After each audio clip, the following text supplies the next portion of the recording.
horreur que des gens accumulent trop de monnaie. Il me semble que sur la malfaisance de ce qui s'est passé en 73, la malfaisance d'avoir abandonné la création monétaire, moi je vois un État ruiné. Ruiné. Donc l'État, il faut comprendre que les riches ont beaucoup à craindre d'un État fort, qu'ils ne contrôleraient pas. Et donc, dans leur stratégie, et on le voit partout dans le monde, ceux qui s'appellent libéraux s'attachent à détruire les États. Et pour les détruire, une des bonnes façons, c'est de le ruiner. Alors, le ruiner en le privant de ses ressources. Et Galbraith souligne très bien que toutes les grandes crises sont précédées de la diminution de l'impôt des plus riches.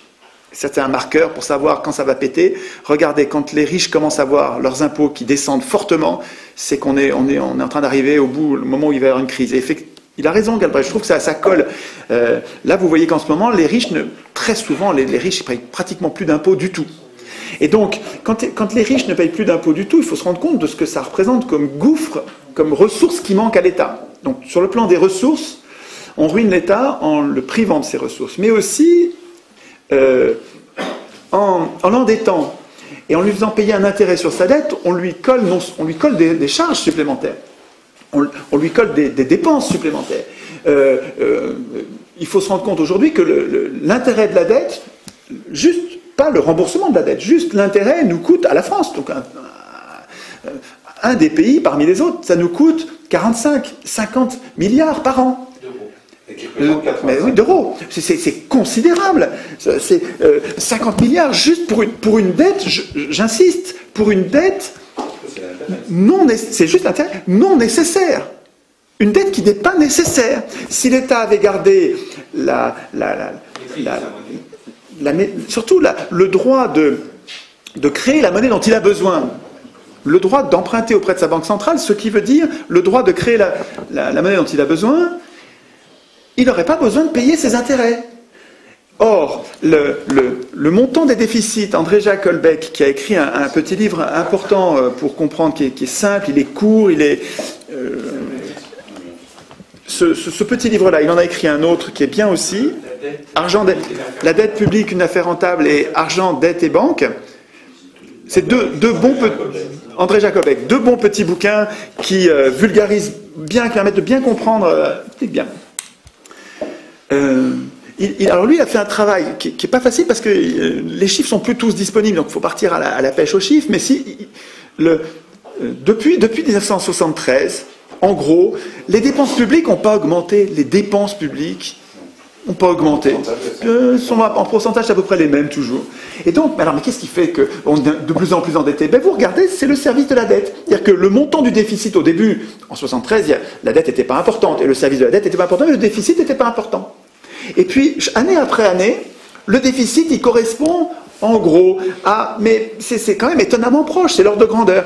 Le déficit de la France, de l'État France, correspond en gros, chaque année, au service de la dette. En diminuant les ressources de l'État, en augmentant ses charges.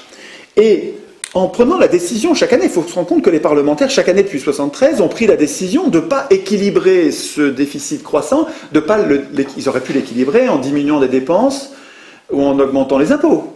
Mais ils ne l'ont pas fait, ils ont laissé filer la dette.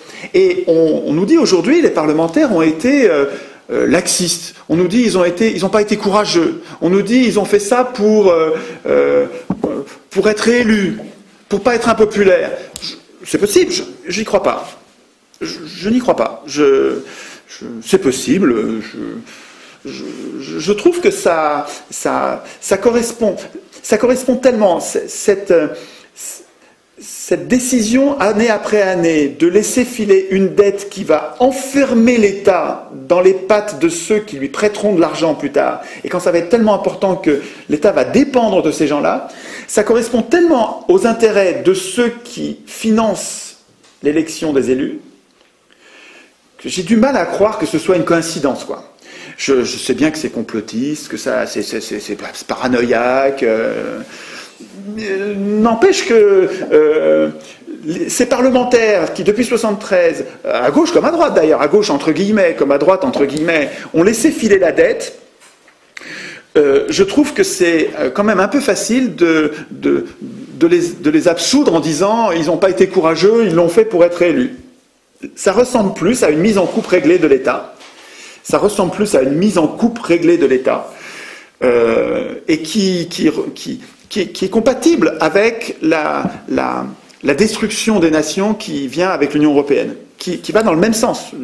La fabrication de l'Union européenne va dans le même sens de la destruction de cette nation, de cet État que nos grands-parents révolutionnaires en 1789 ont construit pour s'émanciper, pour s'arracher du joug de l'Ancien Régime. Et on est en train de se faire piquer la nation et l'État par ceux qui étaient les privilégiés de l'Ancien Régime, quoi, hein. Je veux dire, c'est une contre-révolution.